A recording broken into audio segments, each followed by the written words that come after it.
Hi, this is Coach Doc Cindy, and I'm going to talk about how you do heat processing to the mason jars, the canning jars that you're using, or the bottles that you might use when you're doing preserving. And I am literally taking this from something that my grandmother wrote down for me.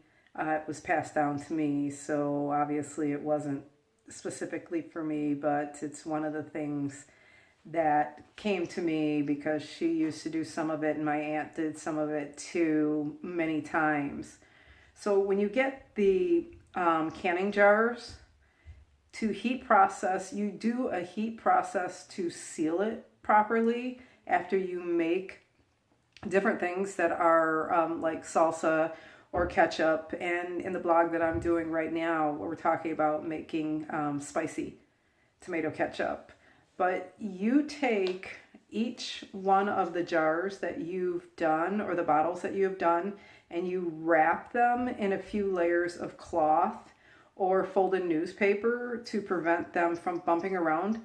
And I know that my grandmother used the newspapers, but I have also seen people use old hankies and wrapped different ways. And you place them all together in the bottom of a big, large lidded pan, a big giant pan that you have that does have a lid.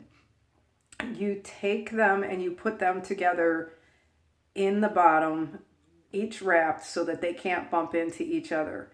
And then what you do is you pour in enough liquid so that it goes a covered over, it's like an inch over the whole thing, but make sure it's hot water that you're putting in, and you cover the whole pot and bring it to a boil and boil for different times. Now, if you are doing like a tomato salsa, then you're going to want to do about 20 minutes after you boil it. And if you're doing the ketchup, then you're talking about 10 minutes after return it to a boil. So it all depends on what you're making, and many of the things that you can buy, the jars and the bottles, will have this information on there.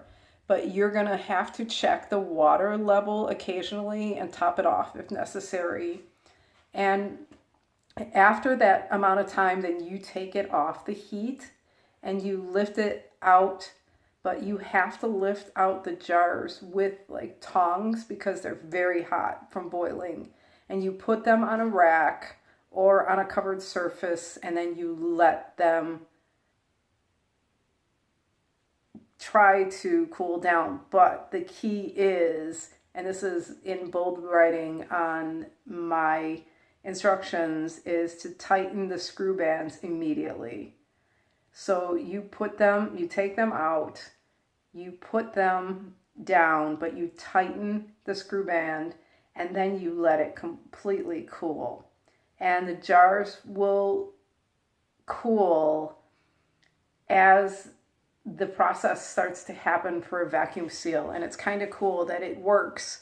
If the vacuum seal doesn't work, then you end up just kind of refrigerating the product and you can use it in a week. But the heat process makes it so that you're kind of pasteurizing it. So if you go and take your bottle and you check the seal, you can kind of clamp on it and use your fingers and hold on to it. And if you carefully lift the jar, if the seal will support the weight, then it's working. You've got many different ways that these jars and these bottles work. So a corked bottle is a little bit different because you have to make sure to tie the top on to the corked bottle. If you're doing, say, ketchup and you're doing a cork to seal it, you have to secure, kind of like you see champagne bottles that are kind of wired down, but in this case, you're using actual string to hold down, because you are placing that string around it to secure it to the bottle so it holds the cork in place.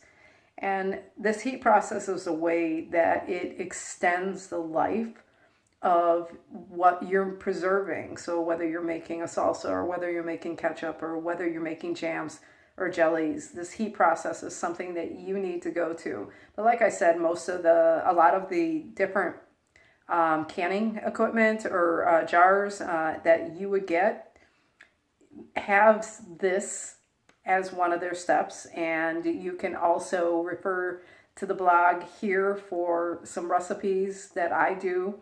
And you can also check out the other things that I've done with the tomatoes. So I hope this helps everybody. And happy canning, happy jars, and make your own stuff, DIY.